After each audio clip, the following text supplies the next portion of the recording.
كان يا مكان يا سعد يا إكرام ما يحلى الكلام إلا بذكر النبي عليه الصلاة والسلام. عليه الصلاة والسلام يا ماما نونا.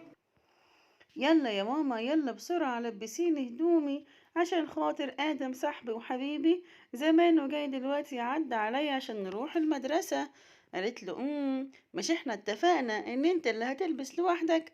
راح خالد قال لها اه صح صح يا ماما انا اسف معلش معلش. قالت له لا يا حبيبي عادي، انا هروح احضر لك السندوتشات بتاعتك واحضر لك الشنطة بتاعتك تكون انت خلصت لبس ويكون كمان آدم عدى عليك. ماما فعلا حضرت السندوتشات بتاعت خالد، وخالد لبس هدومه وقعد يقول ليه كده اتأخر آدم النهاردة؟ ده كده خلاص الطابور قرب.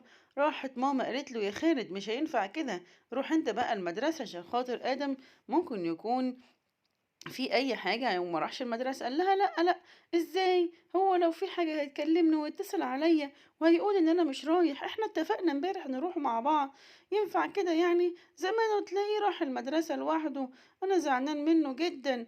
ماما قالت له يا خالد يمكن يكون عنده أي ظرف ولا حاجة، ما ينفعش يا حبيبي نكون سيئين الظن كده. قال لها لا يا ماما هو زمانه مشي لوحده، يلا يا ماما بقى يلا هادي حاجتي بقى عشان أمشي.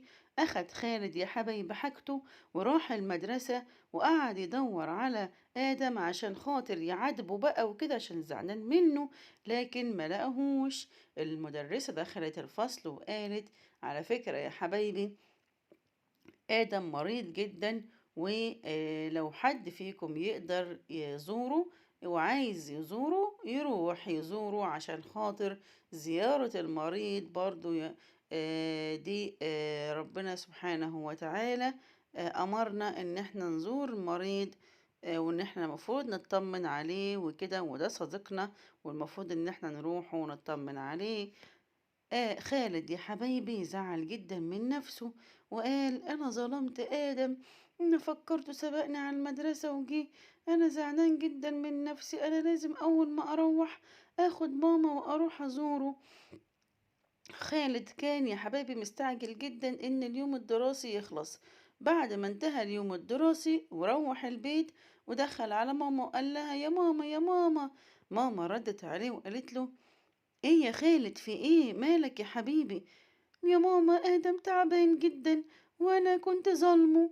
راحت ماما قالت له مش أنا قلت لك يا خالد إن احنا مفروض ما نسوءش الظن بالناس وإن احنا نحسن الظن بيهم؟ وانت عارف يا حبيبي إن آدم حبيبك كل يوم بيعدي عليك، يعني ايه اللي مش هيخليه يعدي عليك النهاردة إلا لما يكون عنده ظرف أو يكون مريض أهو زي ما انت عارف. والرسول صلى الله عليه وسلم يا خالد قال التمس لأخيك المسلم 70 عذرا. يعني المفروض يا حبيبي إن احنا نلتمس لأخينا المسلم 70 عذر. يعني لو انت أول مرة يتأخر عنك وأول مرة يعمل معاك كده وانت سئت الظن بيه، لا ده انت كمان ناقصلك 70 مرة ان انت كمان تغفر له وتسامحه وتلتمس له العذر فيهم. راح قال لها يا ماما يا ماما طيب احنا يلا طيب نروح نزوره دلوقتي. ماما قالت له ما ينفعش، زيارة المريض يا حبيبي ليها آداب، إن احنا المفروض نتصل بوالدته الأول وناخد منهم ميعاد ونروح نزوره. وفي حاجة كمان يا خالد، إن احنا المفروض الزيارة بتكون قليلة، يعني ما نقعدش ساعة وساعتين والكلام ده لأ، آخرنا بالكتير نص ساعة. وكمان حاجة تانية إن احنا ما نرفعش صوتنا قدام المريض وإن احنا ما نرهقهوش. راح قال لها حاضر حاضر يا ماما كله ده أنا هعمله والله، بس تعالي دلوقتي.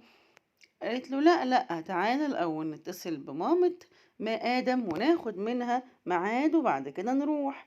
ماما اتصلت يا حبايبي فعلا بمامة آدم وأخدوا منهم ميعاد، وبعد ما آدم خلص واجباته راح هو وماما وزار آدم يا حبايبي، وكان مشتاق له جدا وقعد يقول له سامحني يا آدم، أنا ظلمتك، أنا كنت مفكر إن أنت سبقتني على المدرسة.